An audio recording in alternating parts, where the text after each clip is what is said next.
Hey, Shackers, it's time for This Week in Switch 2, episode 18, I think. This is a show born out of the lack of a Switch 2 review back in June, and now it's a podcast. So, real quick, I'm Asif Khan, I'm CEO, Editor-in-Chief, EIEIO at Shacknews. That stands for Extremely Intelligent Extreme Intelligence Officer, which I don't know if you noticed, there's like a deficit in extreme intelligence these days, so kind of a valuable thing to have. I am joined by our news editor, Donovan Erskine. What's up? Our long reads editor, David Craddock. Hey. And our senior news editor and reviewer of Silksong, and also the person who named the podcast, TJ Denzer. Heyo. Hey. So yeah, had to get the intros out of the way because I'm a terrible host. I always forget to do that. But yeah, we listened to the dozens of you have asked, why isn't this an audio podcast? Well, it is now. So congratulations to whoever asked for that. You can now listen to this. It's on like a weird list of I don't know. Have you seen the list? It's a very strange.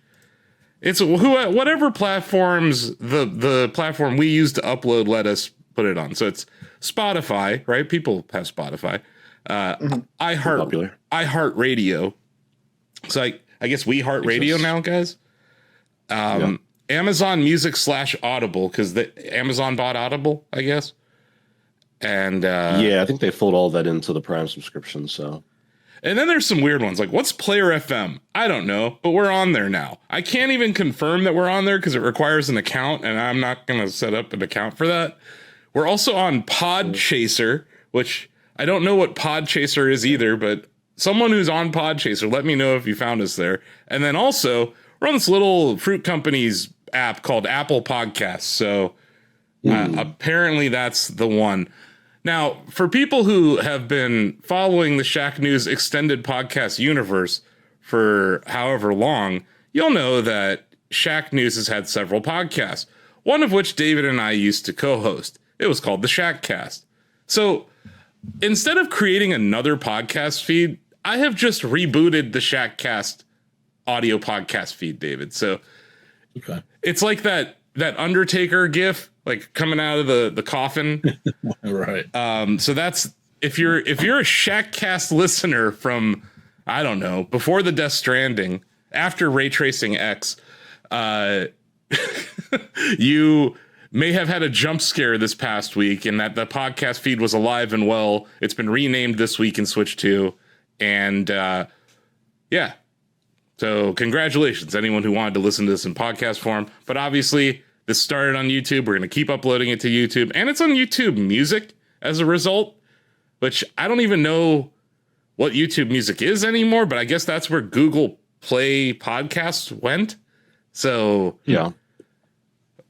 However you find us, congratulations. This is our weekly show about Nintendo Switch 2 and other gaming things around that universe. So most importantly, we got our Silksong review, and I think we should jump right into it. TJ, you reviewed Hollow Knight Silksong for Shacknews. What do you think? Amazing. It's probably one of the best Metroidvania games out there right now. Like 8 years went into this game, right? And it is impeccably built from like top to bottom. There's so much content in the game. The combat and the platforming feels so crisp and so clean, and the feedback on it, all of it is just so tactile. The sheer amount of stuff that's in the game is just like, you have to remember this game is like $20, and I easily put over 70 hours into my run, like trying to get everything done. And I think I've heard people say 35 hours at like super fast, probably around 45 hours for true ending, but like it's a dense, meaty game. It's also difficult. It's really hard. It's fair. Like it wants you to learn. It wants you to adapt. It like gives you the tools and the options to figure it out and learn its game. but it is very intense. And the one of the few qualms I have about it is that it's very grindy when you need resources for some of the stuff in the game. Rosary beads are like the currency, the soul's currency in the game that you lose if you die, and then completely lose if you die again without getting your stuff back. And there are parts of the game where it's very stingy with that grind and that farm. And the other one is these shell shards, which are you get like sub weapons in the game, like daggers and air trap and like ground traps and stuff like that. And you need these shell shards to craft stacks of them, which seems pretty fine at first until you get to really hard bosses where you're using a lot of tools, and then you go from like 500 to 20 in no time. I hate that grind, and like it reminded me of Demon's Souls, which I also reviewed, and I remembered thinking about like how much I hated grinding and farming for curatives and Demon's Souls, and how much that bugged me. And I didn't give it a pass back then, so I didn't give it a pass here either. It's a game that has massive peaks, but it's just like it also has tedium that creates unnecessary valleys in the experience. I wish that instead of the shell shards being a thing at all, you were just limited by your tools anyway. Like even if you have, like I have a badge or something equipped that lets me carry 500 shards instead of 400, which helps. But you can only throw daggers, for example. You can only throw so many anyway, no matter how many shards you're carrying. So I wish that they had just put a finite number on the tools themselves instead of having bone shards or shell shards exist at all. That's like you're kind of talking about more of how like a Metroid game limits expansion into the world, right? Like, oh, you got this missile and now you can get to this place, or or even in a Souls game where you finally beat that boss and you loop around to the part where you can open a gate and now it's way easier to get to that section.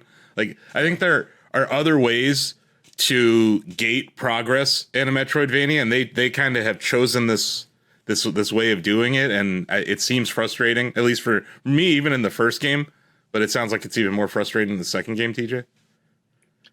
Yeah, and I mean, like, I think a retro example that olds like me can deal with is that it makes me think of Super Metroid when you were deep into an area and you were far away from a save point and you were down to like your last little box of health, and you knew there was like an enemy there that you could farm for a bit to get your life back before you go on and keep going. And it reminded me of that, like leaving a room and coming back in and shooting the same creature over and over again and getting your life back and getting your rockets back so you can take on what's next.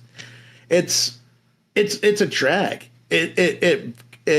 It has so much good momentum, and then tedium like that grinds it to a halt.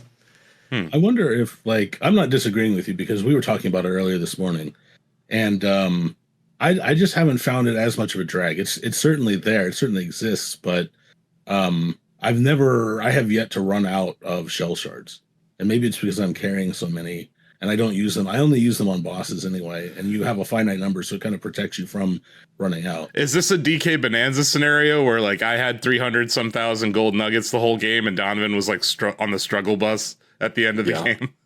Yeah. Like, are you just that good, David, or you're just kicking so much ass? I don't think I'm that good because I'm not doing no hit runs like TJ. That's right. And yeah, TJ was posting those no hit runs on bosses before the patch. So yeah, just letting the folks out there know that there are games journalists who are good at video games here at Shacknews mainly. Yes, and I did put my pride aside so I could actually finish the game and finish this review, but like I'm going to continue doing those, and I've hit some pretty hard ones, so nobody can say that I'm not skilled at this. But as far as like, there's other things too, like the compass returns, and if for those who played the first Hollow Knight, the compass is a amulet that you have to put in one of your inventory slots that. You have maps in the game that you can buy and you can see what you've explored, but you can't see where you are unless you have the compass equipped. And that's just kind of unnecessary to me. Like every other game in the world, as you explore, you just have your little marker on there, and that's just the way it is. Hollow Knight said, no, you got to have the compass, and it's going to take up one of your slots, and that's a slot that you could use for other more important equipment. I hate that. You can like totally learn the halls and areas and where you're going and everything. It's just the game is so big that having the compass and knowing where you are sometimes and just making sure you don't get lost is nice. And I wish it wasn't a choice. I do feel, even though we're kind of stuck on the negatives, like what score did you land on for this, TJ? I landed on a 9 because like this game is impeccably crafted. The biomes are so fun to explore. They're so different from each other. The characters are charming as all get out. Like there is a very, very horrific curse on this land, and it's just inhabited by these happy little bugs that are just so charming, and I don't want anything bad to happen to them. Except the fleas are kind of weird. Like, can you speak to you seem to have down some with the fleas, man. You seem to have fleas in my life. But TJ seems to have a conflicted review here, because on one hand he says the least offensive fleas that will ever exist, but on the other hand, as a negative, he says flea propaganda. They're not that cute or friendly. So where do you land on this, TJ? Are the fleas a problem, or were they a problem early on that you began to accept? Where do you land on fleas is really my question. The fleas are absolutely adorable, like plush worthy installments in this game. Like they're the what would be the good, like they would be like a Luma, right, where you have to search around the level and find them, and they're just hidden throughout the world, and you have to like just go into every nook and cranny of this game searching for these things, because there's like a caravan of them hiding out there, and all of them show up there, and they're just these little balls of fluff that act like little flying dogs. And I'm like, that is adorable. That is also the complete opposite of what a flea is actually like. Yeah, because I asked you, where do you land on fleas? It was like, where do fleas land on you? And then that's like a whole other discussion about how gross they are. So I understand. That is, especially as a dog owner, I'm sure you're like, fleas, gross. But yeah, that was a pretty funny thing. You also mentioned the soundtrack's outstanding. I've noticed that just in some of the gameplay that we've been posting. I thought that was true in the first Hollow Knight as well. And that leads to the environmental design that you're also praising, right? Yes, they have some awesome ambient music when you're like not in a boss fight in this game, just exploring these worlds.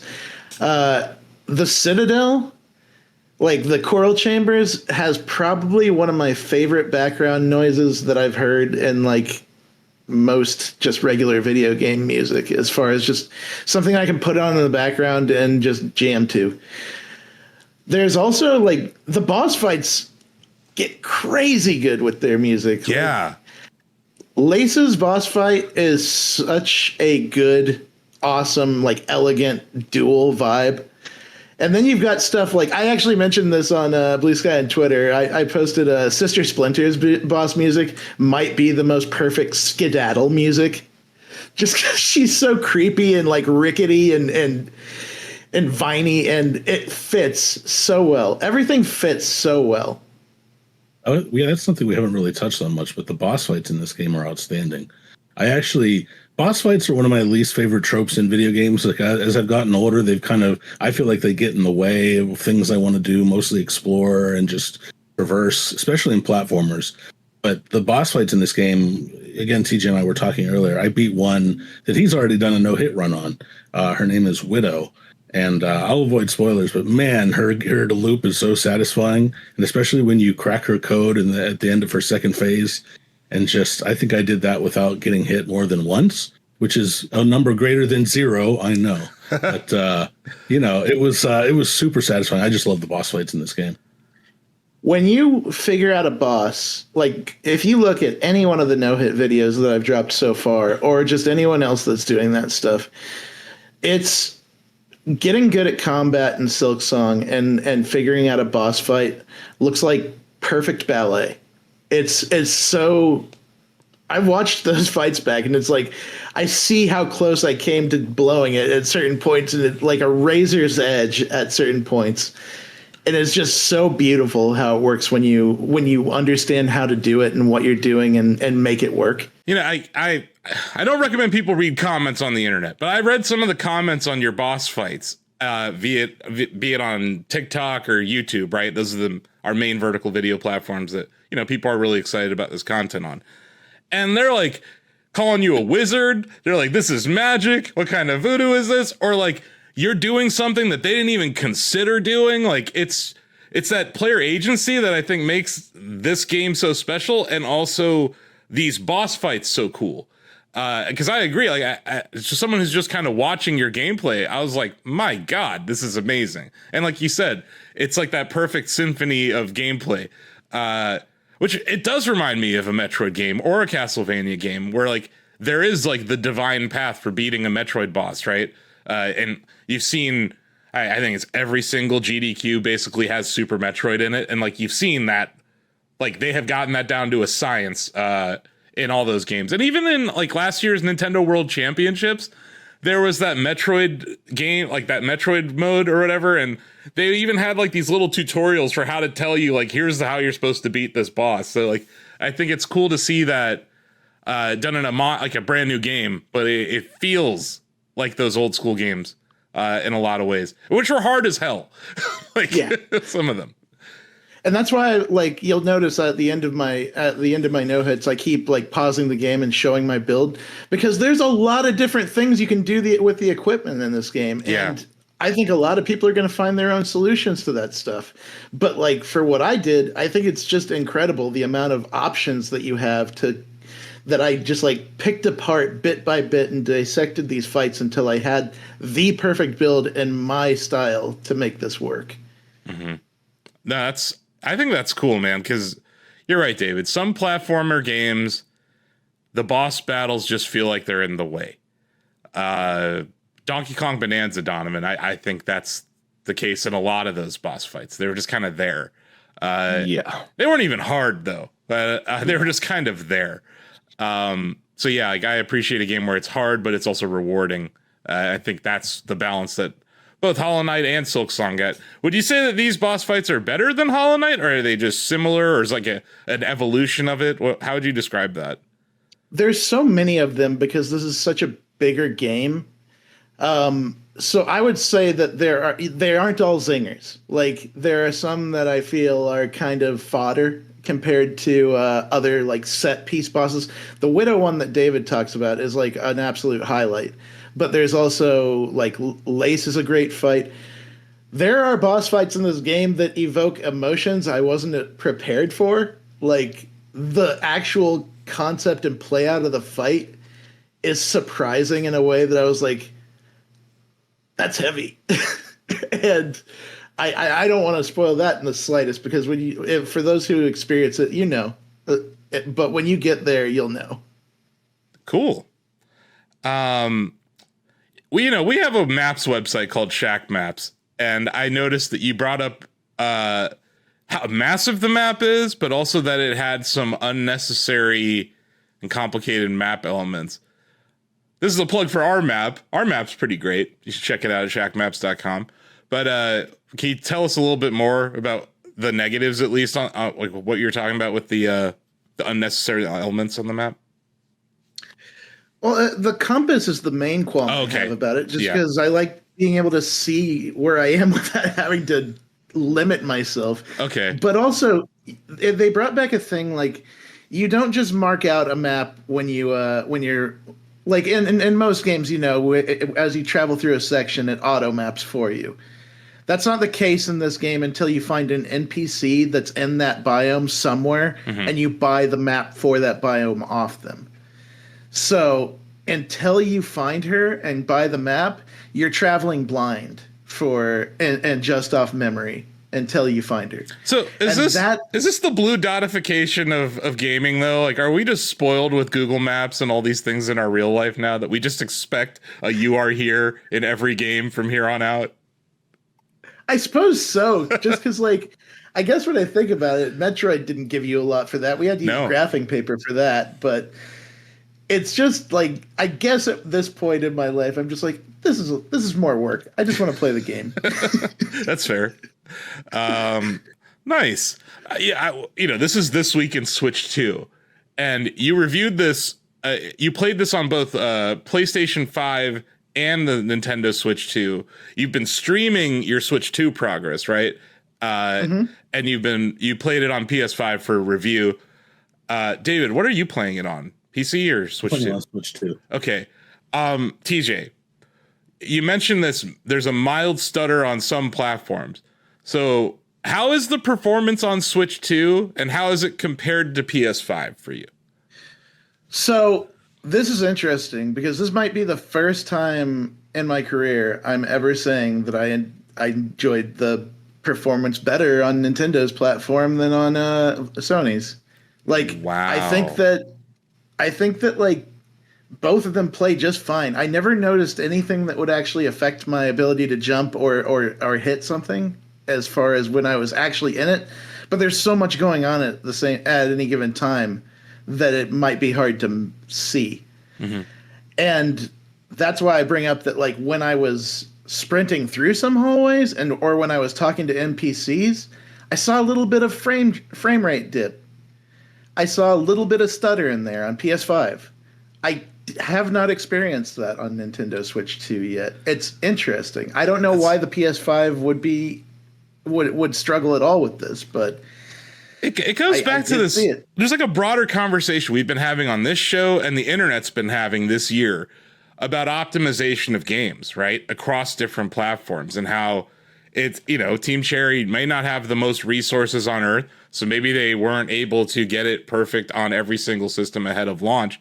And they also seem like, just having spoken to them in the past, like they seem to be real big fans of Nintendo, and they like kind of hold Nintendo on like a higher ground than a lot of other companies. So maybe they made sure it looked good and it was their fans would be happy there. But that's really interesting to me because the PS5 is categorically more powerful than the Nintendo Switch 2.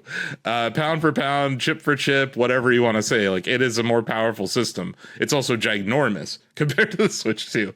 Not that size of consoles matter, I just want to throw that out there. But that's interesting. That's actually very interesting and cool to hear. And I'm sure there's some people out there that probably haven't bought Silksong yet. And I think that's very useful information to have when making a decision what platform you want. Also, it's like, yeah, you have a PlayStation Portal, but you can actually take this game in handheld or in tabletop mode and enjoy it, somewhat portably, albeit less portable than the previous Switch, maybe.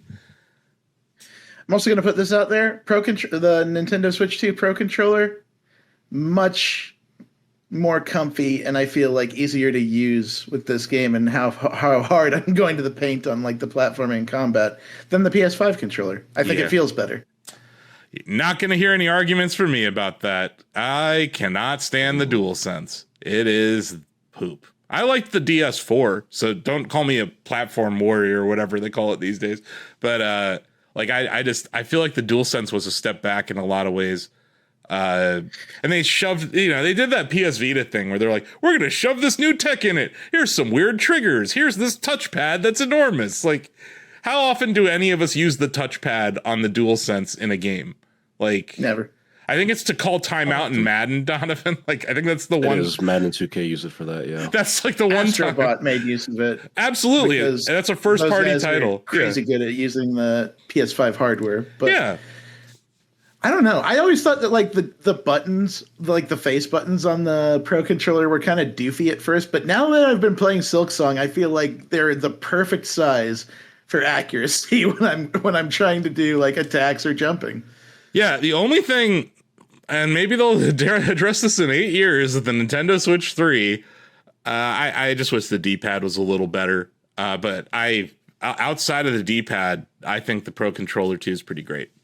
That's cool to hear, though. That's that hasn't been, like Donovan, like you played Madden on both Xbox and Switch 2, and yeah, Madden works on Switch 2, but it's not better, right? Like we haven't had a moment yet where we're like, oh, this third-party game is better than XYZ system.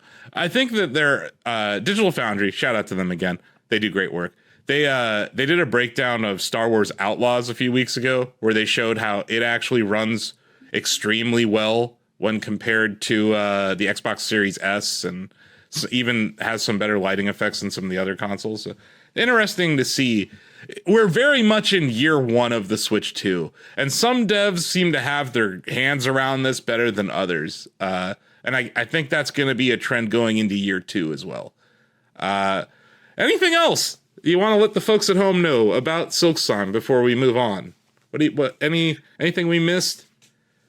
This is a tremendous payoff on almost a decade of work. Like I have to congratulate Team Cherry. I know not everybody agrees with the way that they rolled out their game, but seeing the result of it, I have to say that it looks like it was the right call. They did such an amazing job, top to bottom. The tedium is like I talked about it for quite a bit, but it really is like a small chip in an otherwise flawless gym. Is this your game of the year? Or is it too early to say? Is it high up on your list, I guess I should say? This is going to be my indie game of the year by a country mile. Wow. I will say... oh, go ahead, TJ. No, go ahead. Just to add to what TJ is saying, there's nothing I enjoy more in video games than pixel perfect platforming. The execution, if it feels good, you've got me. And this feels probably the best that has felt to me since Hollow Knight.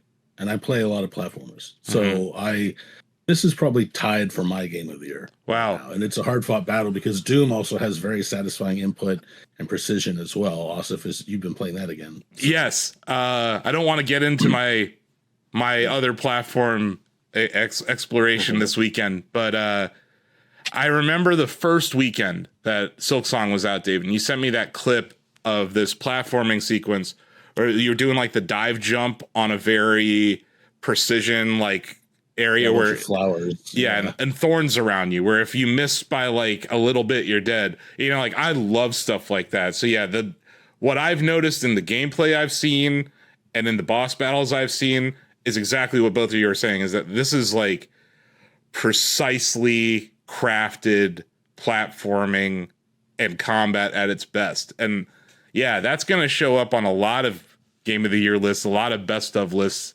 at the end of the year. And it didn't matter if you got it early or not. Like it didn't. Like this is a game where I like how we're handling some of these games that we don't get early, where like there was no deadline for TJ. It's just like when you're ready, put out your review. And it felt like the entire industry was like, one website put out their review on Saturday. Everyone to the review mines. And it was like, no, we're going to let TJ finish it. And you're going to keep streaming it, right? Yes, I'm going to keep streaming it, and I'm going to keep doing my no-hits. Again, the only reason like this review happened this soon is that I came up against a boss that legitimately took me a full day to get the no-hit on. I was like, I should expedite this process. So I made a second save and I rolled credits, and I'm going to continue my stream and my no-hit run. Nice. Well, that's exciting. And I know you're headed off to Japan this week, so everyone should keep an eye out for TJ's coverage coming out of TGS. Gonna be some other stuff to check out there. So Donovan, this is a weird one because you've been sitting on this for like 2 weeks, I think. Yeah, keeping a secret.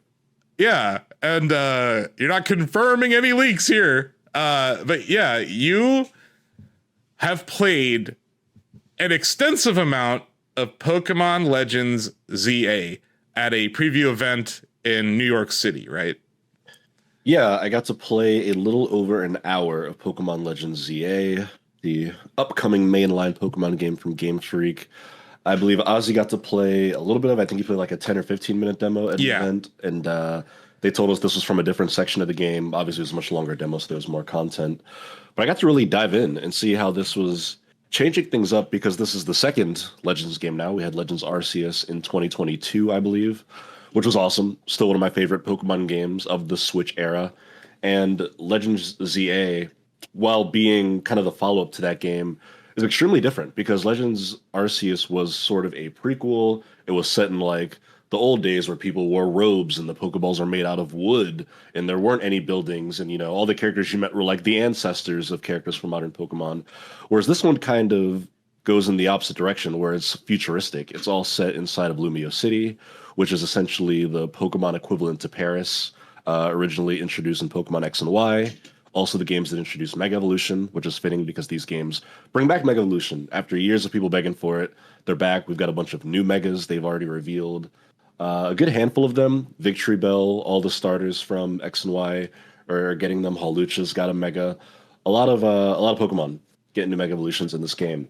And during my demo, I got to check out Lumio City during the day and then Lumio City at night, which is significantly different from each other because when night falls, it essentially turns into a battle zone where you've got trainers walking up and down the street, and in classic Pokemon fashion, it's the you make eye contact, it's time to battle sort of thing. But I think exploring the city, I was super fascinated by how they've kind of incorporated wild Pokemon into a city environment because typically in Pokemon cities are like safe havens. You don't encounter Pokemon in cities. It's the tall grass on the routes in between them where you do all your battling and catching. But here they have what they call wild zones, which you see them on their map. They're like these little green areas, and you go there, you walk through like this holographic barrier. There's no sort of cutscene. It's a seamless transition, but you walk through and then suddenly wild Pokemon appear. And the explanation is that these are like areas that the city has like dedicated to wild Pokemon, right? To preserve life, right? It's like Central Park or those little areas in the city where you'll see trees and stuff. But you go through there and you'll just see Litleos and Houndours like walking around and whatnot. And you can seamlessly battle them. This game uses a real-time battle format, so there's no cutscene, there's no animation. You just send out your Gyarados, whatever you have, and you just command it to attack. And since there's no turn-based system now, every move is on a timed cooldown. So more powerful moves, longer cooldowns, and then weaker moves have a shorter cooldown. And immediately, it is such a like hard adjustment to make as a longtime Pokemon fan because even when they've gotten like weird and funky with the formula and they've added gimmicks, the turn-based system was always in place, right? You could always stop and look at the screen and think about what you wanted to do next. But now you're just forced to like constantly be thinking, but also constantly moving because since battles are in real time, attacks have different like areas of effect, right? So one attack might just shoot across the battlefield and attack anything in its way. And because of that, your Pokemon follows you around the battlefield. You can move out of the way. It's almost like fulfilling the wish of the Pokemon anime, right? Where Ash would be like, Pikachu, get out the way. You don't yell commands, but if your Pokemon's following you and you just roll and move out of the way, it'll move out of the way as well. And it'll dodge incoming attacks. Now, of course, there are attacks that do like area of effect. So maybe you can't dodge them. If you use like Protect, you can time it so that as an attack is incoming, you just completely cancel out all of the damage. It's a really cool system. I think that people will take some time to get used to it. I don't know if people will love it as soon as we all start to jump into it because it is an adjustment and it feels very un-Pokemon like in a lot of ways. But I thought it was challenging. I felt like a lot of the battles I was actually like struggling to kind of keep up because the CPU is not forgiving. I battled a few trainers and they don't do like, they're not like standing there mindlessly waiting for you to decide what you want to do. Like they're putting in battle commands over and over and over again, and even fighting like the alpha Pokemon, which are like the super strong wild Pokemon. They had them in Legends. They have like the red eyes. They'll chase you around and try to hit you. They are super hard to take on because, again, since it's real time now, it's not one-on-one battles always. Sometimes you'll be battling a wild Pokemon and another one will just show up and start fighting you as well. Okay. And now it's just a 2-on-1. Yeah, and you're just like, you're trying to send out moves and it's very easy to get overwhelmed even by like weaker Pokemon. But I thought it was a hell of a lot of fun. I think that the way they've done trainer battles now is really cool because it's, like I mentioned earlier, it's still eye contact, but it's specifically eye contact with you and the trainer and not your Pokemon. Because every trainer has their partner Pokemon walking alongside them. And you can do this cool thing where, like, if you catch somebody with their back turned to you, you can send out a Pokemon to, like, do an attack on theirs. And it'll initiate the battle, but you get, like, that free sneak attack, almost like D&D, like, right, where you just get like a surprise round. Yeah, which is really fun and it feels rewarding because now you're like using stealth on people, and the way it works is like you can hide behind corners and stuff, and it's a third person game obviously, so you can still see around obstacles and stuff. But like I had a moment where there was a trainer around a corner, he was just sitting against the wall, and I knew if I walked around the corner he would see me immediately. So I walked to the corner, I crouched, and I had my Pokemon cast, I think it was like Thunderbolt, and my Pikachu just like runs around the corner.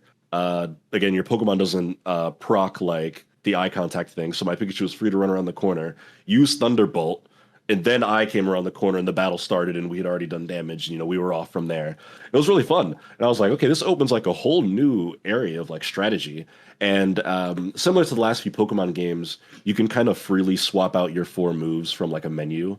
And the fact that they've all kind of been repurposed to fit a real-time play style, I've found myself like using moves that I didn't really care for in turn-based, and vice versa. So I'm excited about this game. I think that the gameplay changes have opened up a whole new avenue for the franchise, and I liked a lot of what I got to see. So is this your first time playing it, right? Correct. Yeah. I had not touched this anywhere else before my preview event. And yeah, you played obviously the last 2 Pokemon games that came out on Switch 1. Just having gotten to play this on Switch 2. How was the performance, in your opinion? I thought it was buttery smooth, and that's a crazy. You just said buttery smooth about a Pokemon game. I just want to throw that out there. That's crazy. It is. It feels weird to say, and yeah, they were very particular about whenever they talked about the game that you were playing the Switch 2 edition. I mean, I wasn't going to mistake which platform I was on. I have not. Very clear. I have not heard a single person in the universe who has played this game for Switch 1. I don't think it exists. Like, I think it'll come out on Switch 1, sure. But I think that's when we're going to hear the other side of this story. But it sounds like it's running great on Switch 2. That's cool. Yeah, I think October 16th, which is release day, is when you're going to get the Switch 1 impressions. But on Switch 2, I mean, this game is awesome. I know when they did the Switch 2 upgrade for Scarlet and Violet, those games got awesome performance improvements. Obviously, performance wasn't the end of those games' problems. The graphics, the models themselves, you still plenty to complain about. And even here, don't get me wrong, this doesn't look like a beautiful, perfect game. But as far as Pokemon's concerned, it looks nice. I think that setting it in a city actually allows them to kind of like skirt around some of those rougher edges that you saw in Scarlet and Violet, where it's like you walk out and it's just an open vista where you can see like 20 miles in every direction, and it's like that mountain just looks like a triangle, and those city buildings have like 4 polygons to them. It was like draw distance and pop in were like 2 of the biggest problems with those, right?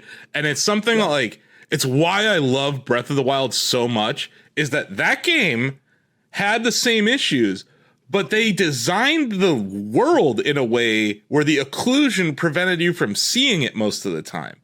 And I thought that's like the magic of game design, right? And I think you're right. Like by picking a city with buildings around you and stuff, that they can prevent that from happening.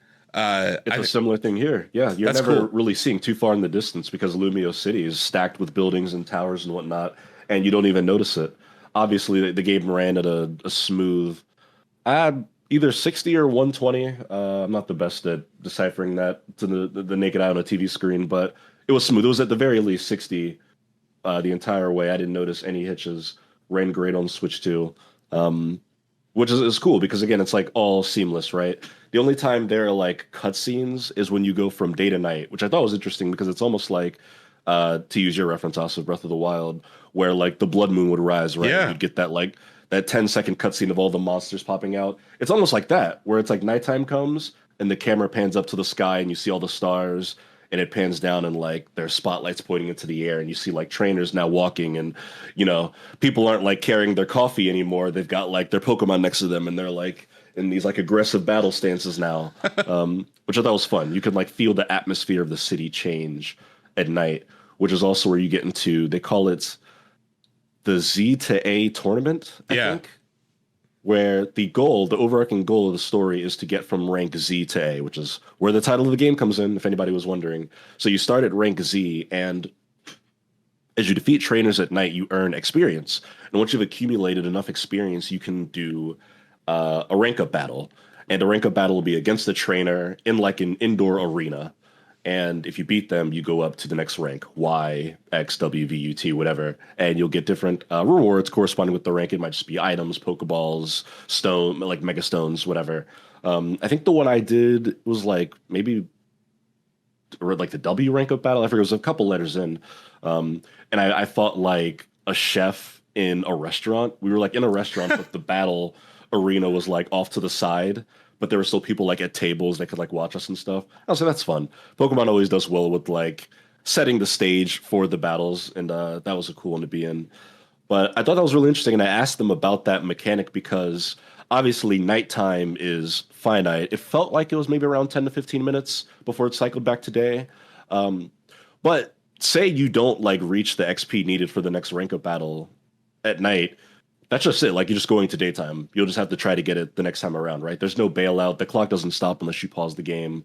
Or I think if you're in a battle, the clock stops running as well, which I thought was fun. They did say that there will be an ability to like go to a park bench and just like pass the time. Yeah, to get wait. back to night if you really want to just get back to it, which is good because that could get frustrating. That's going to be a guide. Yeah, how to wait in Pokemon Legends. Yeah, We love writing about how to wait in games. yeah. But I thought that was really fun, and obviously, you know, doing the math at 26 letters in the alphabet, I assume I got the vibe that there will be certain like benchmark battles that'll be harder than others. Sure. Which I'm looking forward to seeing. Definitely a lot of surprises in there that they didn't want that I danced around, which I thought was interesting. I can see where a lot of that game's surprises are going to come in. And yeah, no gameplay at all captured at this event, right? So this is going to be. I Yeah. was not only not allowed to capture any gameplay, I am actively referring to a glossary to make sure I'm not saying words or names of Pokemon that are illegal. So, Like I said, these Nintendo embargoes, man, they're like standardized tests. Like, you know, it's like you gotta, if you don't check the right box, Doug Bowser deploys ninjas to your house, and there's nothing I can do to stop him, man. His ninjas are too powerful. Awesome. I'm gonna say this. I don't really play the mainline Pokemon games anymore. I'm not saying I'm too old for it or anything. I've kind of fallen off of them since really like the Game Boy days, like Game Boy Advance, maybe. That was the heyday, right? Yeah. And like, it was also like, there were some of the best games on the Game Boy. It had awesome music and like all these things. But I've always gravitated to these weird Pokemon games, be it Hey You Pikachu or Pokemon Snap or Go or even Unite, which isn't like weird or anything, but it's a different genre. Gonna check out Pokopia? Yes, I will, because that is like a casual ass game for my casual ass. So yes, I will check out Pokopia, and I look forward to vomiting up stools or whatever else I'm going to do as a Ditto. I find Dittos to be very creepy, but like Detective Pikachu is another example of a game I like. The more I hear about this game, Don, the more I see it. Like we saw Ozzy play the demo. He did it at PAX and he did it at the Worlds. It was the same demo. This is interesting to me because, like you said, it does feel like it's the actual anime. Like the battles kind of feel like the anime battles, and that's interesting to me. It's the closest approximation they've gotten to it, and I really think it's fun.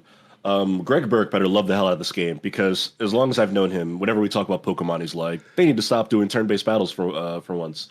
So I'm going to check in with him when this game comes out. But it's just so cool. And again, like Pokemon following you around isn't new. They've had that since technically Pokemon Yellow with Pikachu, and then Heart Gold and Soul Silver expanded it with the full Pokedex.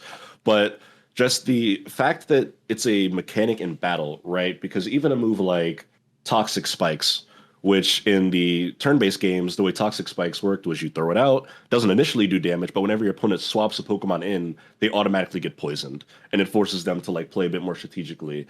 Now, when you use Toxic Spikes, it sends out a physical purple barrier of spikes on the battlefield, and then they just sit there. So if the Pokemon of the other team passes through it, they become poisoned. So now they have to use it as a physical hazard as they move around the field, which on the surface, it's easy to not run over the purple spikes on the ground. But once earthquakes start coming and, waterfall attacks and flamethrowers and you're rolling and sprinting around, you're like, oh shit, and you run through them and now your Pokemon's like got this purple glow on it. It just creates this like extra layer, I feel like, to battles. And I did a Mega Evolution battle, or I don't know what they call them when you fight the rogue Megas. I think that's what it is. a rogue mega battle where you go into like this almost like void area where there's like a wild Pokemon that is mega evolved. It's going crazy. It's destroying stuff. I fought Victory Bell. Victory Bell's mega, and I had a companion with me. One of the story characters was fighting alongside me, and as we're fighting, you pick up these like little crystals, and they fill a mega evolution gauge. It's like a meter now. Whereas the way it previously worked was just you had the stone, you could do it once per battle, that was it. Now you kind of fill up a meter by attacking and picking up these crystals, and then once you do it, you can activate Mega Evolution for any of your Pokemon that has a stone. And again, it's seamless. There's no like, you still do the animation where they evolve and they get the purple shell and they like explode out of it. But all that happens like in real time, just on the battlefield. And you can like watch your Pokemon as they do it or continue to run around. Oh, wow. And yeah, again, just very immersive. You can swap them out while they're mega evolved to like pause their timer and then bring them back in. I was using, I believe it was like a Mega Houndoom. And I chose the Mega Evolve Houndoom because he's a fire type. Victory Bell's a grass type. Obviously, fire is effective against grass. And again, just the seamlessness, just the entire process of me like throwing out embers and flamethrower attacks to like build up that meter gauge, and then finally hitting the Mega Evolve button, and then just watching him in the field go bloop, bloop, bloop, bloop, bloop, Mega Evolve. And then we're running around and he's got this huge hulky looking form. And is now hitting it with these mega evolved attacks and watching the health just chip down. And then he goes back to his regular form. All these different things that like in previous games were like animations and cutscenes and like these scripted events, watching them all happen like seamlessly in a living world, which is really cool. That's interesting. It kind of, a lot of what you're saying reminds me of like the evolution we saw in the Final Fantasy formula with 15, 16 and like remake. Yeah. Where it's like kind of real time and remake. That's interesting. It gave me, I thought about Final Fantasy a little bit as well. And it just, I couldn't get rid of this nagging feeling. And I wrote about it in a feature, I think about a month ago, that I feel like they're setting fans up for real time battles to be the permanent way Pokemon games are played, at least in like mainline. Just with them releasing or announcing Champions, which is like the turn-based classic VGC software, and Legends doing this. They have a habit of like test running features in, I can't call Legends a spin-off game, and people argue about this, but it is technically a mainline game. But just they have a habit of test trying features and then expanding upon them in like the follow-ups or the next generation of games. Sure. I just feel like we're going to get to Generation 10, which is probably next year for the 30th anniversary, and real-time combat is going to be here to stay. Just knowing Game Freak and how they work, they did not reinvent how Pokemon battles are done. Just to throw it away. Yeah, for it to be a one and done thing for the Legends ZA game. I think that this is going to be Pokemon moving forward. But it also sounds like it's a hit. Like you seem to have enjoyed that style. I like it a lot. Yeah, there are going to be the old school Pokemon fans who are like, this isn't how you play Pokemon, and I get it. I'm still a turn-based like video game fan. I love Dragon Quest. I love getting to just stare at the screen and all the characters and be like, what should I do here? But I can't deny that this is a fun as hell way to play Pokemon. Well, you know what they could do finally is pull the lever on all of those remakes and just start pooping out Game Boy remakes for the next 20 years, you know? Yeah. That's exactly. Just sitting there. Pokemon Company, Nintendo, Doug Bowser. I don't know who else I need to ask, but yeah, like that seems like a license to print money, especially if you have this new format and then people are opining about how they missed the old one. Like, I think there's probably a way to square that circle, I guess is my point. My running theory has been like, there's a reason they're not putting these games on Switch Online, right? Those old Pokemon games. It's not an oversight. They're not, they know that people want them and that people are desperate for them. I think it's a very intentional decision that they haven't put them on there or even announced that they're going to do it. And I think it's because they have other plans for those games. So nice. We'll see. Cool. Yeah, I think so here's a question. Is this a system seller? Yeah. Because they got that bundle, right? It's got a bundle, but even to boil it down to the simpler points, the game title starts with Pokemon. It's gonna move units. Yeah. Well, like I also wonder, like, because we're kind of in a valley between the Donkey Kong release, the Mario Kart release, the original launch of the Switch 2 in June, And Yeah. in October, we're getting this new bundle, where you get ZA and a Switch 2 for $500, right? So that's $20 savings on the game. Do you think there's some people where it's like cannibalizing, it's like pushing away sales right now, where people are like, yeah, I'm not really that big of a Mario Kart fan. I'm going to just wait. And then I'll get Donkey Kong and Pokemon for Christmas or something. Do you think there's some people out there where they're just kind of waiting for this? Definitely, yeah. I think at least anecdotally, I have at least 2 friends who are like have been dragging their feet on the Switch 2. They want one, but like now that Pokemon's come out, they're like, okay, well now I have to get one because they don't want to play it on Switch 1. Yeah, they don't want to miss this game. So yeah, and Pokemon's a big enough IP that people that are on the fence, it'll push them over, I think. I think that's gonna be interesting. And this is just anecdotal evidence, but I'm talking to you on a new computer. I have a fancy new camera here, and I'm talking on a new mic, so hopefully it doesn't sound like ass. But I was at Best Buy. That's good. I was at Best Buy because, David, I think Best Buy might be the only electronics store left in Canton worth half a shit. Yeah, I think you're right. I was going to say Staples, but I think the closest one is in Akron. Yeah, we don't have a Staples in Canton anymore. No. I don't even know if Staples exists anymore. I don't know. Anyway, There's one in Alliance. It's holding on. okay, well, good luck to that location, because Lord knows you're talking about the what was the battle zone called in Pokemon Z8, Donovan? You just nailed it. Battle Zone. Alliance, Ohio is the battle zone, David. Like, It is. that's where the wild Pokemon appear, and you got real-time combat. Like that GameStop, the GameStop in Alliance, Ohio, man, that's like, there are headlines about that, like at least once a month. Just wild shit happens over there. So anyway, I don't want to get on too far of a tangent here, so I'll say this is my final word on Alliance. They've got a drive-through Panera, okay? Like Pinky's up in Alliance, Ohio. Okay. well, good for them. I am not going to that Staples, is my point. So I went to Best Buy, and they had a couple of Switches in stock. And I've talked about it at Meijer too. But I remember early on, before the tariffs, right? There was an effort from Furukawa-san and Bowser where they were like, we want to prevent scalping. And I think they've actually succeeded in doing that. Like, you don't have to go on eBay to buy a Switch 2 in America right now. And like, that's actually a good thing. Like, I've been wondering that, because like, normally a product sitting on shelves is a bad thing in a launch year. But I'm like, is it in this case? Like, because you're going to want to have inventory for Christmas, right? And for the holiday season. And having all these Switch 2s here right now, and then obviously the Pokemon bundle is coming in October, I feel like they're going to ramp up inventory ahead of the holiday. And having these on shelves right now kind of makes sense. But also it's like that original rush, which like they sold about 7 million units as fast as they could. And a lot of them were the Mario Kart World bundle. I think there's like another rush coming in October through the end of the year.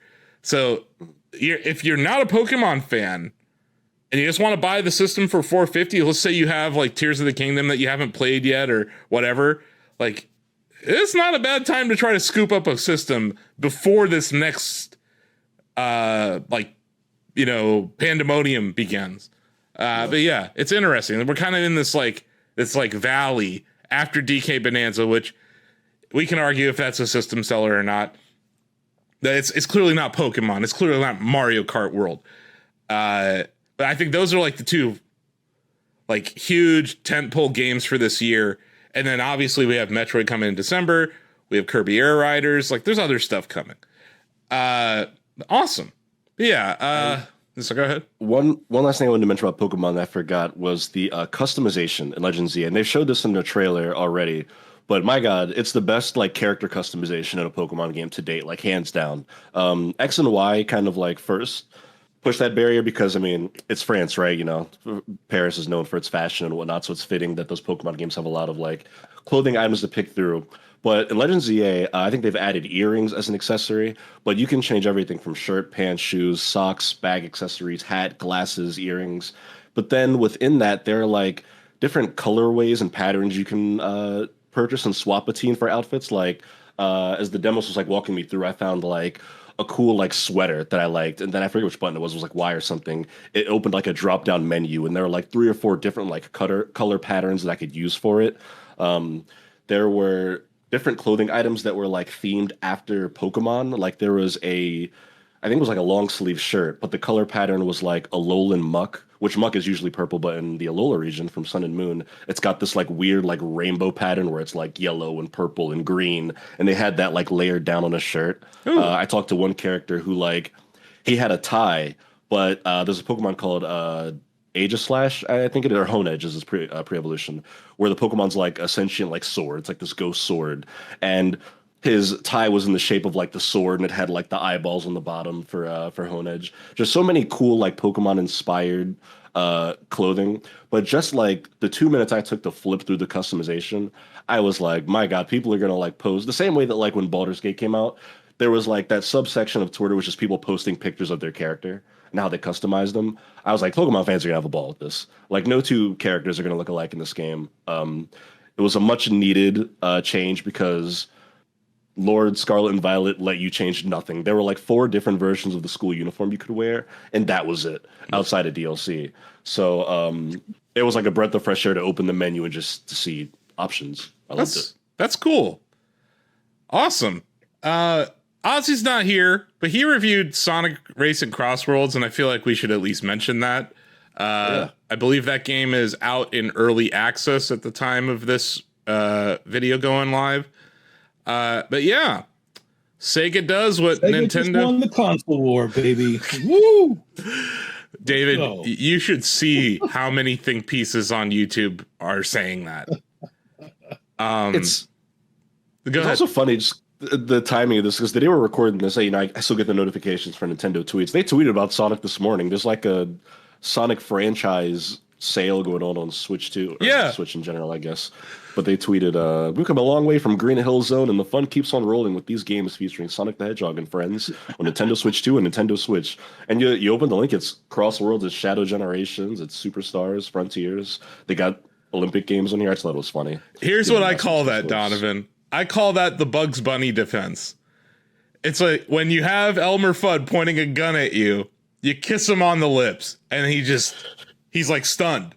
He's like, oh, what? You know, I'm not saying Nintendo's dressing up like a female Bugs Bunny and doing all that nonsense with the lipstick, but it definitely feels like the Bugs Bunny defense here. It's like, oh, that's cute. That was a cute ad you guys had. Pat him on the head. How about you go sell some games on our system? Because you don't have one anymore. Anyway. Yeah. It's actually, you know, it's a solid game. I believe Ozzy gave it an 8 out of 10. He mentioned the same thing both of us said, Donovan, is like there's a level of blue shell cheapness to some of the items in that game. There's not as much agency in selecting the travel ring courses, and local multiplayer users are forced to use a default gadget plate, which is kind of annoying. But it's still great. Like, I'm all for more racing games, so I'm not mad about any of this. Yeah. I think we'll probably try to stream this at some point. I know a bunch of our staff are excited to jump back in. Yeah, like I want to play this again. I think it's cool. It's going to have crossplay. I think they did some petty stuff with the early access not being on Switch too. But you know, I think that the console war rhetoric will thaw here in the next few weeks when we get back to normal. And it's just, you know, I mentioned it last week, but like as the tribal chief of the Calmains, like this aggression will not stand, Sega. And we the Calmains remain on high alert. Let's just say that much. But yeah, obviously I'm out here playing every racing game I can. I love racing games. I feel like we're having a great year for racing games. Be it indie racers like Star Racer or like Kirby Air Riders, which is like kind of a racing game, also like a fever dream. I feel like we don't forget Garfield Kart 2. Garfield Kart 2. You also had Forza Horizon 5 that came out on PS5 this year.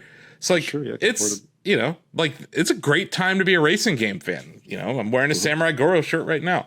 But yeah, just wanted to shout out Ozzy's review. Obviously, we talked about Sonic Racing Crossworlds in a preview video a few weeks ago. You won't find it on our audio podcast thing, our feed for audio podcasts, which Before we move on to the next topic, David, it's the Shackcast feed.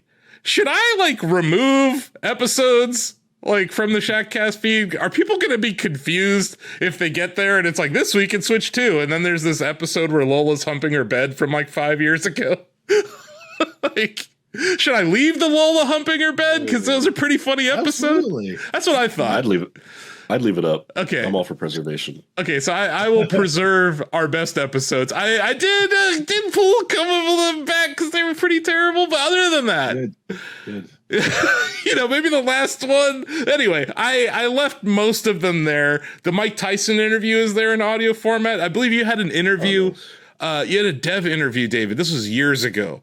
Aubrey Hodges? Yeah. That's up there. So, like, if you're confused and you're listening to the audio podcast, last week's episode is like this new era for that feed.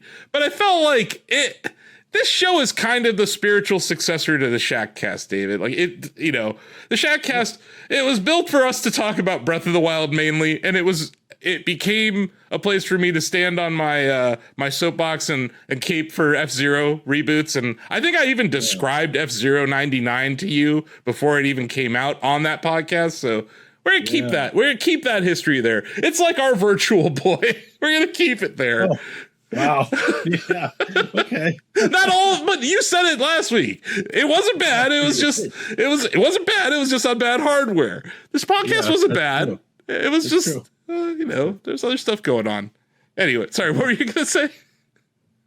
I was gonna say I think the first episode we did at QuakeCon, right? That's right. Shackcast. Yeah, Quakeholio. Yep. Quakeholio. Yeah. Yeah. No, I'm glad to see it is kind of like the virtual boy. You're not going to see every game. You don't want to see every game. Yeah. Just the highlights. Ray tracing X and Lola. It's good stuff.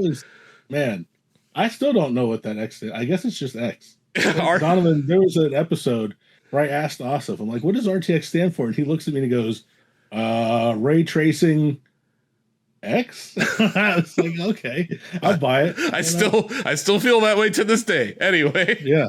But yeah, just another reminder. If you don't want to watch this on YouTube, by the way, we're not monetizing this on YouTube now, so the listening experience is pretty great on here now. But if you want it in podcast form, we're doing the needful. We are uploading it to all those places. Speaking of listening to things, look, I'm a professional segue guy now. Nintendo Music. It's the new drip feed, David. Hooray! So we got some Donkey Kong Bonanza music, Donovan, right? Like some, not all of it. 9 tracks, yeah. Why? Thing for me. Yeah, why? Why? I don't know. I really don't know. But I will say this. The songs that they chose are delightful. You got Lagoon Lair, which is like, I would say one of the most beautiful, like ambient, like island adventure kind of songs. Canyon Lair, which is like more like a country western tune. The Battle Challenge, which, it's like those, what, I don't know. Those little circles you find and you get a banana and you go inside of them.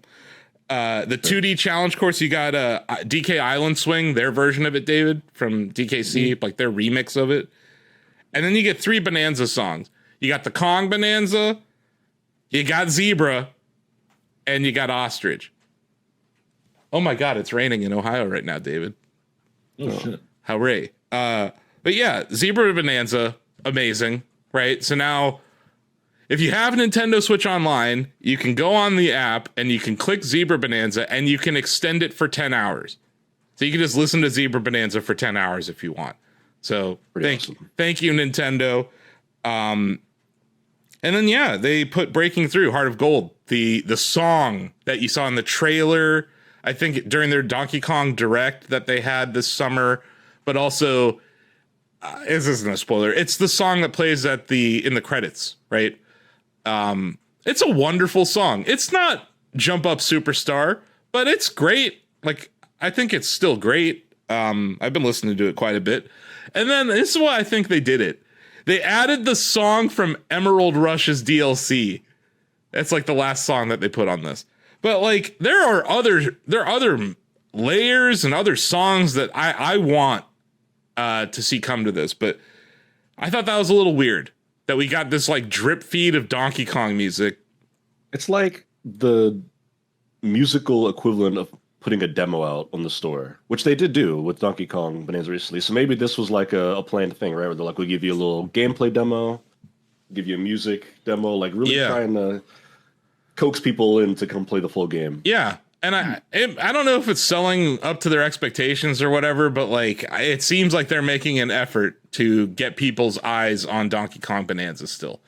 And then last night, they dropped 20 tracks. I think that might be all the music from Zelda 2 Adventure of Link.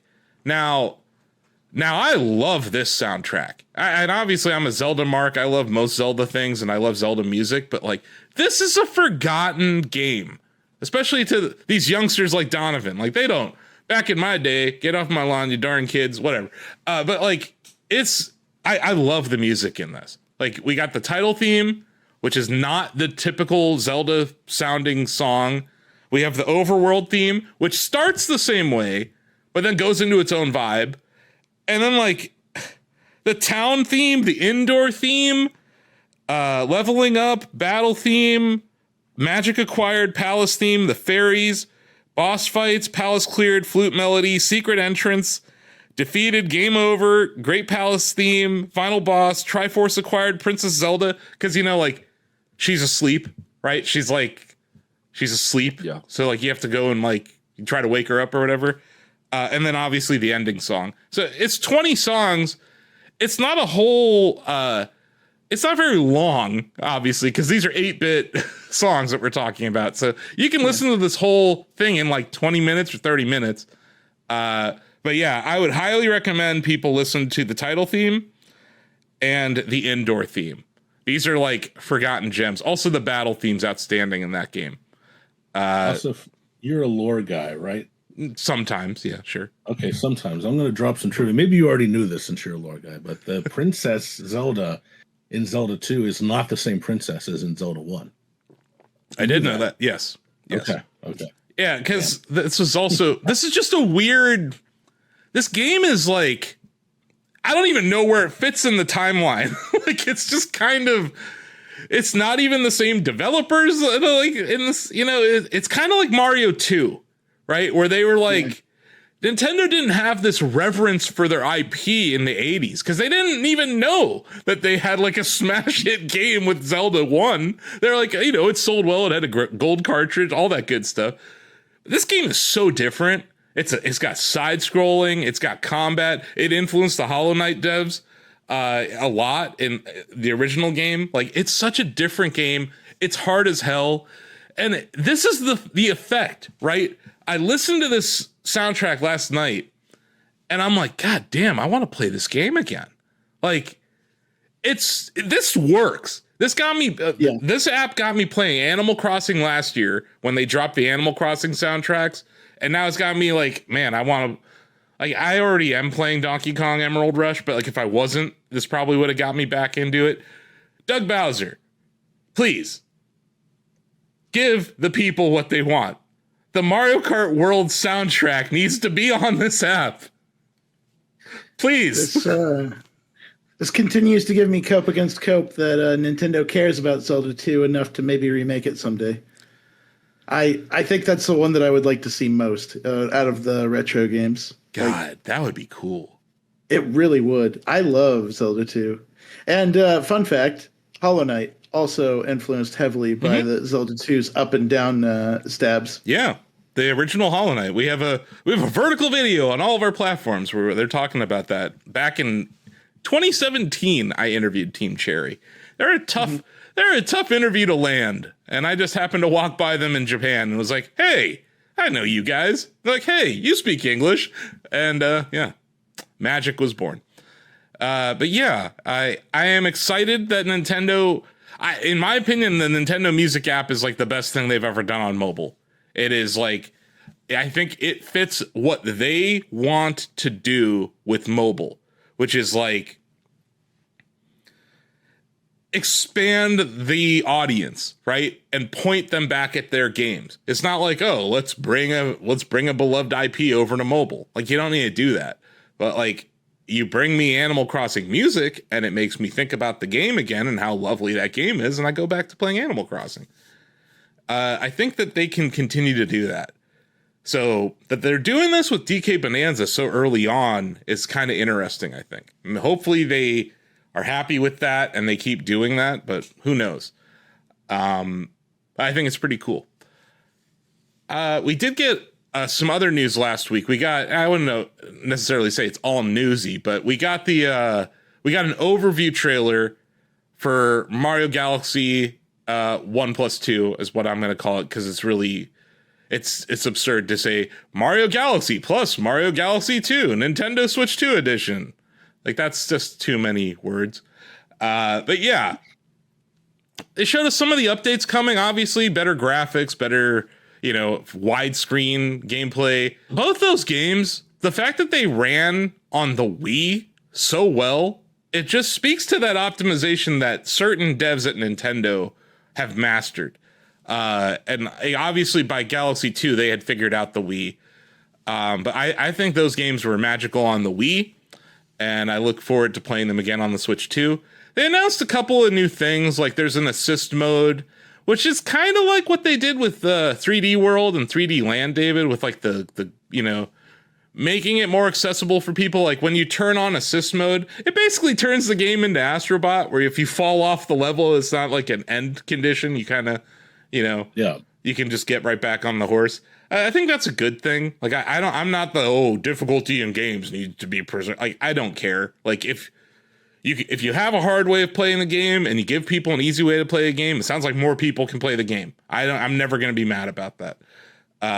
So yeah, it's still going to have that same platform challenging stuff. And they are adding 2 chapters to the Rosalina's storybook. That's cool. They dropped the soundtrack of this, what was it, last week? So the cadence of Switch, like Nintendo music drops, seems to be intensifying. So that's a good thing. It's just funny because we posted, Don, like when you reviewed Donkey Kong Bonanza, we posted like the Bonanza music, right? And it's just funny, like some of our best performing videos were those, and I saw people commenting like, when is this going to be on Spotify? And I'm like, never. Never. Like, how about Never O'Clock? Because they have their own music app, and it's attached to that Switch Online service, and I think it's actually a smart halo that they're building around their IP. And I have no shame. I have no qualms in shitting all over their mobile apps, because some of their mobile games suck, or some of their mobile efforts have sucked.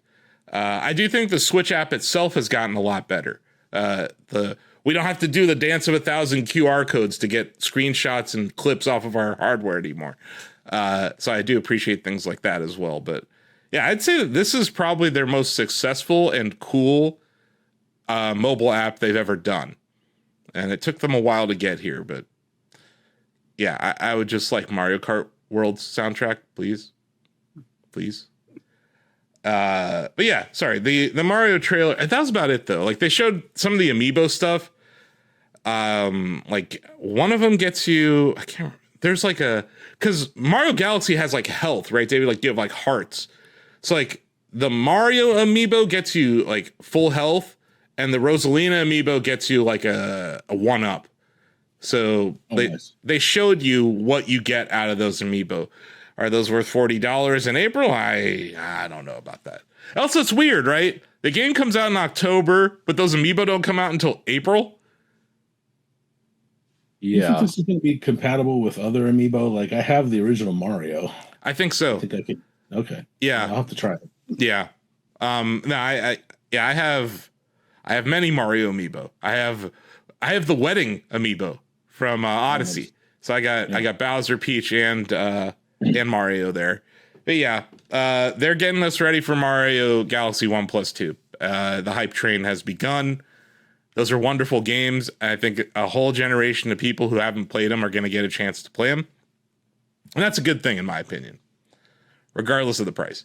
A couple of more news stories before we go. What do you guys want to talk about first? Do you guys want to talk about one of my favorite electronic music groups, or do you want to talk about tariffs?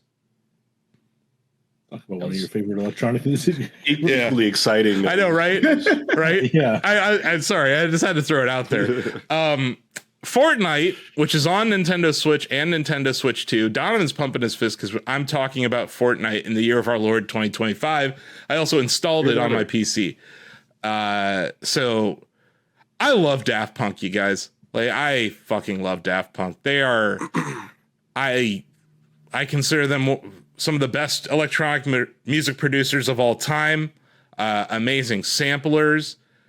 And their live performance is something that it's one of my greatest regrets. Like two of my favorite musical groups are Nirvana and Daft Punk. I didn't get to see either of them perform live.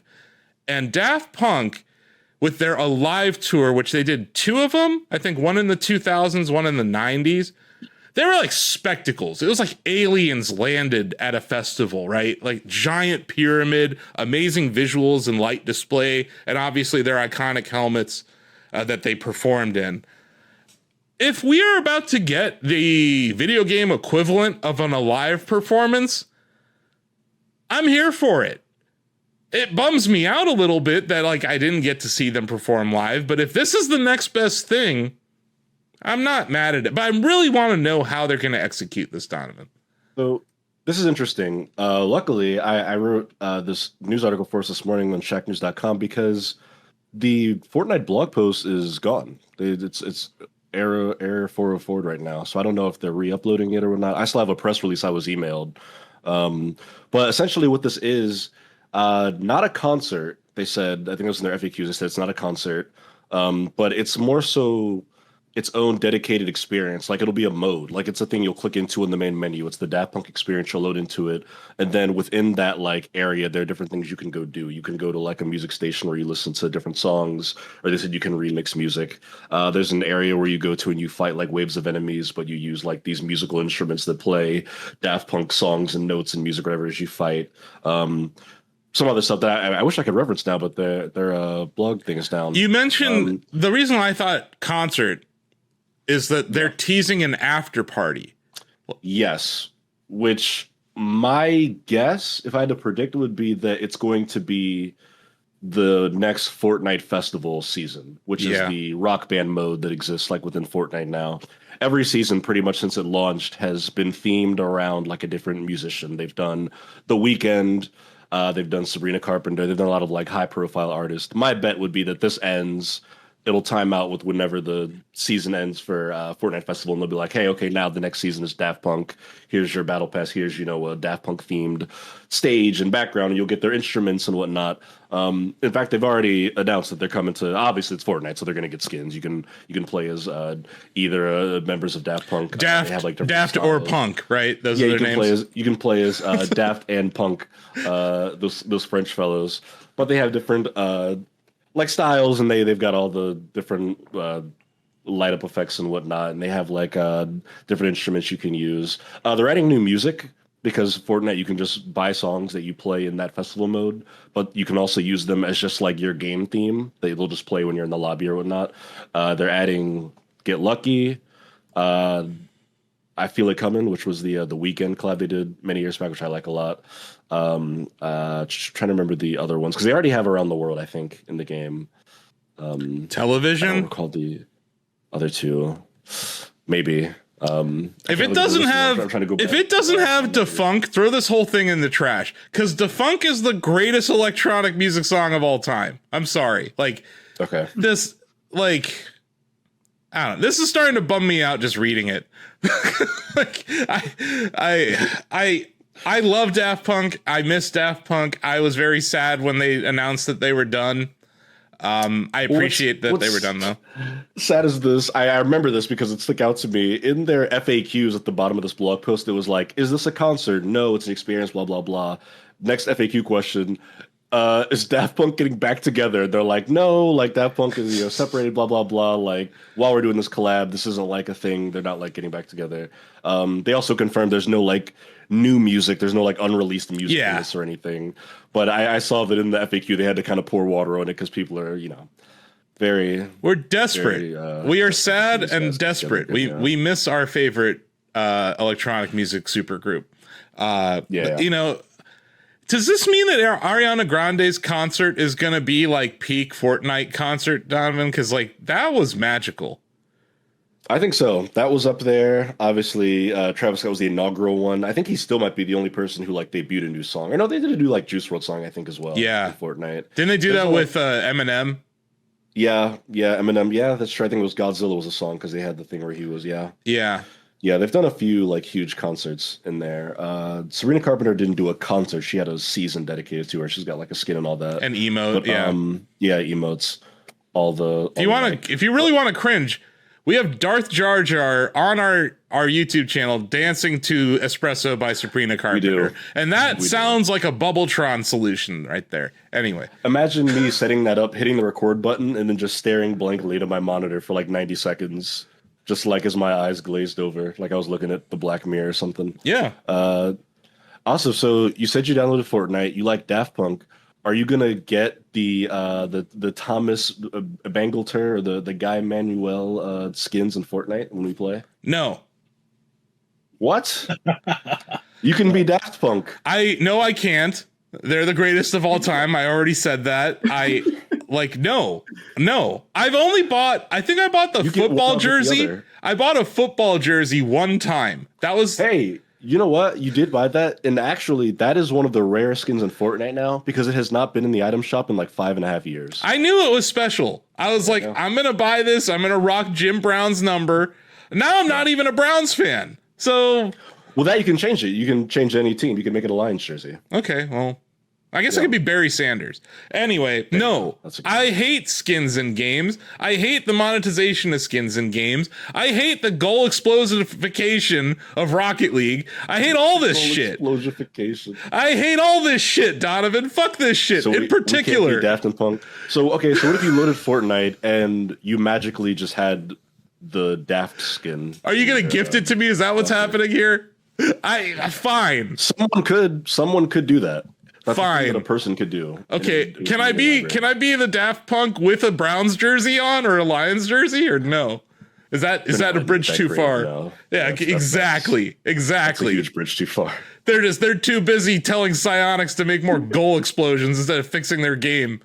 Anyway, okay. I hate the microtransactions. I hate it. I understand it's what keeps this game free to play and all that shit. At least Fortnite keeps it clean. They don't give you like a gun that shoots like bigger bullets or whatnot. Yeah. That's what Greg wanted. Greg was like, if you put Superman in the game, I should be able to laser vision a guy. And I was like, no. But yeah. I don't like. Nothing is sacred. No. Guy Manuel exploded in that one video, true. And like. That was the final chapter of Daft Punk. You don't write another chapter of Daft Punk after the final chapter of Daft Punk. What he said. That was a perfect ending, and I know it was shot way before, and they brought it back, but, like, that was the ending in my head canon. Like, they're dead. They're gone. They've moved on. They're doing something else with their lives. And honestly, like, thank you, Daft Punk. But, like, no, I don't want these chibi Daft Punk skins. Nothing... Oh yeah, that's right. They also transferred to the Lego mode. They have Lego versions if you play that mode. It's true, nothing is sacred, but also it takes two to tango. Fortnite's not raiding anybody's houses and putting them at gunpoint to put these skins in games. People are signing their shit away. They're showing up with a dump truck full of money. That's what's happening. Tim Sweeney rolls up, beep, beep, beep. There's the dump truck of money. Are you going to say no to the dump truck of money? You could. Yeah. You could. I'm sure people have. Who? There are definitely collabs that they've not been able to get. I doubt that they've hit like, 100% on everybody. Like Bruce Springsteen or something? Like, I don't know. Sure. I'm sure there's a bunch of random... There's a Shack chat in here, by the way. Like, who do you want to be the next Fortnite special event, right? Like, that could be interesting. Would be such a difficult Shack chat because it would be an endless route, like, just trade of me being like, oh, that's actually already in Fortnite. Oh, that's already in Fortnite. Oh, that's already in Fortnite. Because you just think of an IP, and even if you don't remember seeing the headline, it probably happened like 3 years ago. Has Beyonce been in Fortnite? Not a skin. They might have a song. You might be able to like play one of her songs, but I don't think not as a. If they came up with a kaiju Beyonce, I would be there day one for that event. Kaiju Beyonce, Yes, that's all I'm saying. Like, Fortnite, get back to what made your thing cool. Giant Travis Scott, giant Eminem, giant Ariana Grande. Like, I think the Ariana Grande concert was outstanding in that game. That like felt special and cool. Like, what they're doing now is just kind of anyway. I don't know if you can tell. They might be. I'm sorry, I'm about to get real off topic. I'll go on the tangent for just a moment. I feel like they'll probably be reassessing how they use real world artists very soon because of the ongoing David controversy. Not David Craddock, but the singer David, who's currently being accused of very terrible things and just got like a skin and like an original song and all that put in Fortnite like weeks ago. This is a problem that happened with like putting influencers in your games and like COD and stuff. So like we've seen it before where when you put a person in your game, you are kind of signing off on that person. Now hitched your wagon to whatever they may or may not have done to people in the past or future. Yeah. Which is why you won't see a Drake concert in Fortnite. No, but if what they're saying is true, the guy they've got in here right now is probably worse. But I imagine things like that make them want to stop and be like, all right, wait, maybe we need to like vet these people better, which I don't know. Anyway, Daft Punk's a clean bet. They're beloved. Yeah. And like they've been removed from the industry for so long that it's getting me to play this game, which like, I don't even know the last time I played it. So, and yeah, it was one of like, when I just another tangent real quick. I did get my gaming PC set up. I bought an iBuyPower pre-built. I'm talking to you guys on it right now. And yeah, I have Epic Games Store installed, and first game I played was Stalker 2. That should be on Switch too. But then I also installed Fortnite. I also installed Doom the Dark Ages using the Xbox app, and it had cross progression. So I am picking up right where I left off. Doom the Dark Ages should be on Switch too. That game's awesome, David.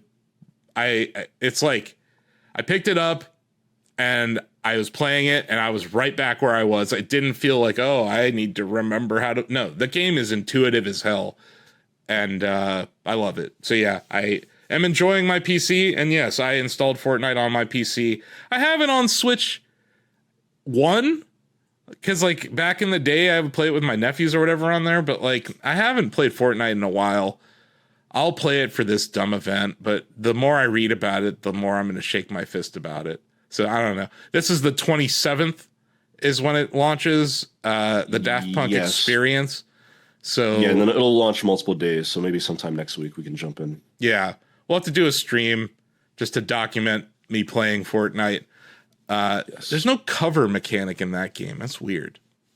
For the company that made Gears of War to not put cover in a third-person shooter. Anyway, what is the Gears crossover?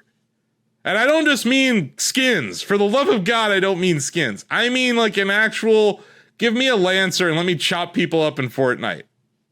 Okay, I'm glad you made that distinction because they have definitely put Gears of War characters on Fortnite already. No. Did they ever do the Lancer? I don't know. Sometimes they'll do like tie-in weapons like for a limited period and they get rid Something tells me they don't want people chopping up Hatsune Miku at the waist with a chainsaw gun. Well, it's Fortnite, so you'd make contact and they turn into like a bunch of little like digital cubes and like fall to the ground or something. Yeah. Anyway. So that was the more positive of our last two stories. We have to hit this because we've been talking about this all year, guys. Typical late Friday breaking news, right? Where they thought they could slip it by Shacknews, but no, I was there. I got my Microsoft Paint installed. Boy, do I have a rant about Copilot, but it's not meant for this show. Microsoft has raised prices on Xbox consoles in the United States yet again.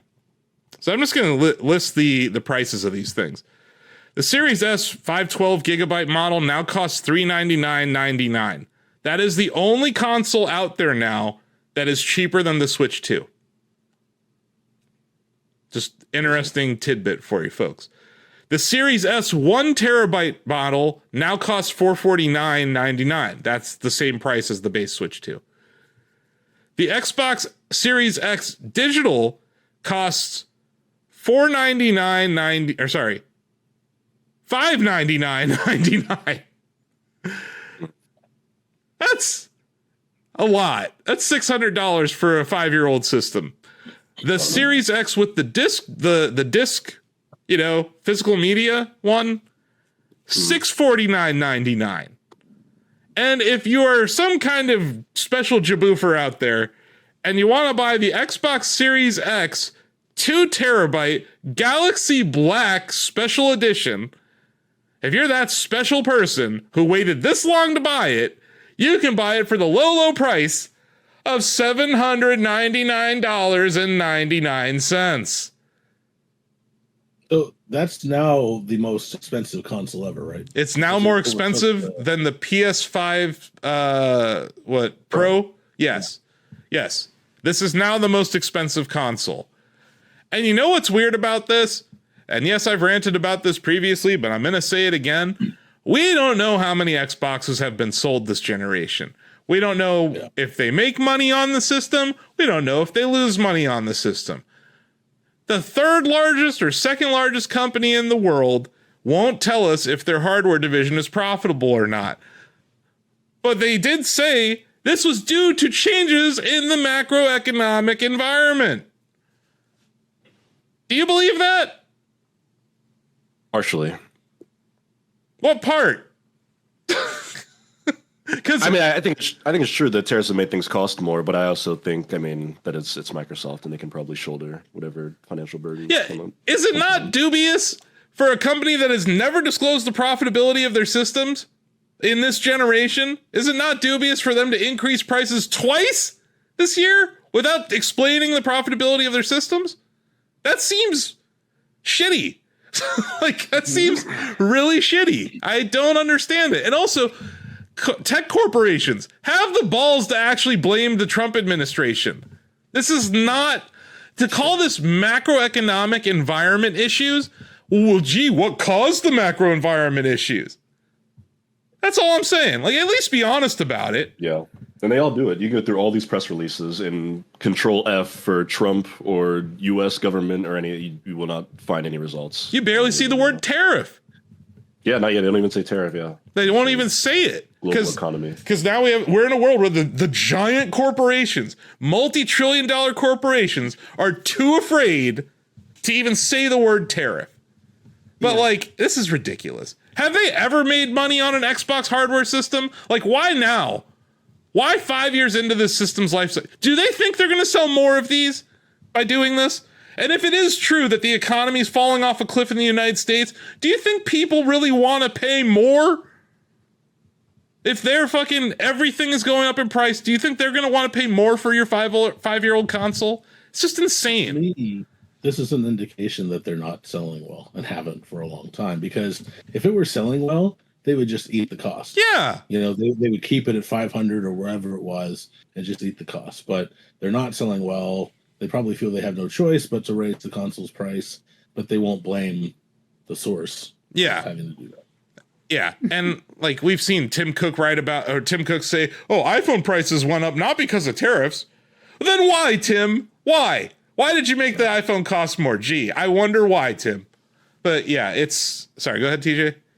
I was going to say, blink twice if the macroeconomic conditions or problems started, I don't know, maybe in January of this year. Yeah. No, they started in April. They officially started in April on Liberation Day, which is one of the dumbest days ever in the history of the United States. Anyway, how do we feel about Switch 2 prices? Do we think Switch 2 prices are going to remain the same? Are we worried about them going up in price?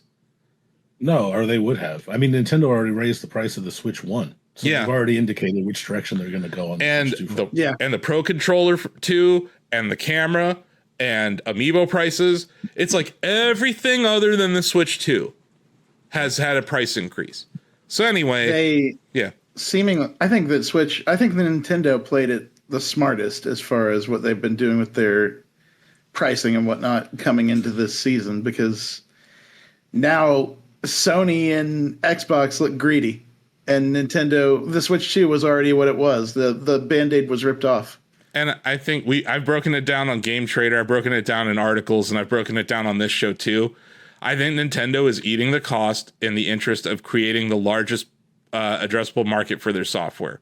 I think this is a year where they are putting off profitability in the name of getting people their systems. And yes, $500 is a lot of money, but it's certainly starting to look like a better deal every month when compared to its competitors. And then just before we go, I was at Best Buy and I saw the Xbox or the ROG Xbox Ally X. I actually got hands on it. It's at Best Buy, David, if you want to try it out. I know you don't, but it's there. Yeah. What's really weird is that it has prices listed next to the display, but it's of other products. So to get this news, and like you would think we're gonna get the ROG Xbox Ally X price sooner because it comes out next month. This does not bode well for the price of that thing, I don't think. And maybe this is their way of kind of like hinting, hey, that thing might cost a lot too. They also mentioned that we continue to focus on offering more ways to play more games across any screen and providing value for Xbox players. So there you have it. If you voted for this, congratulations, you played yourself. But, you know, people who wanted an Xbox already got their Xbox, in my opinion. So I don't know who this is for, other than the corporations that don't want to lose $1 more than they have to. But when you're talking about a company that has no problem spending like $8 billion on share buybacks in a quarter, this seems dubious. And I wish I could actually get Microsoft to tell us what their margins are on their hardware. Because I'm not saying that Nintendo makes it obvious, but you can see it when you break down their numbers. And you can, at least their video game division tells you their profit and loss margins. Same thing with Sony. And those are much smaller companies. So why is this Copilot company with the super intelligent AI assistant, why are they unable to tell us what their profits are or their losses are? Anyway, that's going to do it for the show. It was a pretty good one until I had to talk about tariffs and Daft Punk. Look, I love Daft Punk. Like I said, go check out Defunk, Homework. There's so many great albums. Even their most recent album's wonderful. It's like when they made that stupid Steve Jobs movie. I was like, just go watch Steve Jobs' YouTube interviews instead. Like, you know, like go listen to Daft Punk today. Go type in Alive 2007 and just listen to that whole concert. It's magical. So yeah, there's other ways to experience things that don't involve handing Tim Sweeney your credit card. Anyway, that'll do it for our show. If you like this, like, follow, and subscribe here on YouTube. We are uploading this now as an audio podcast on a bunch of different platforms, Spotify, Apple Podcasts, and some other places that I just found out exist still. iHeartRadio. We Heart Radio now, so congratulations to those folks. But yeah, we're over there now. So the dozens of people who demanded it, your voices have been heard as the benevolent dictator of Shacknews. But yeah, maybe that's my next title. I'll start mentioning at the intro just to pad out our playtime here. But yeah, thanks guys for joining me. Thank you, TJ, for reviewing Silksong, and David for playing it and helping with our coverage there, and Donovan for going up to New York so goddamn often. Anytime. But yeah, looking forward to the release of Pokemon Legends ZA. And yeah, I think folks out there should be excited to play Silksong well into the next year to try to beat those bosses with 0 damage like TJ. But yeah, I'll do it. We'll see you next time. Bye-bye.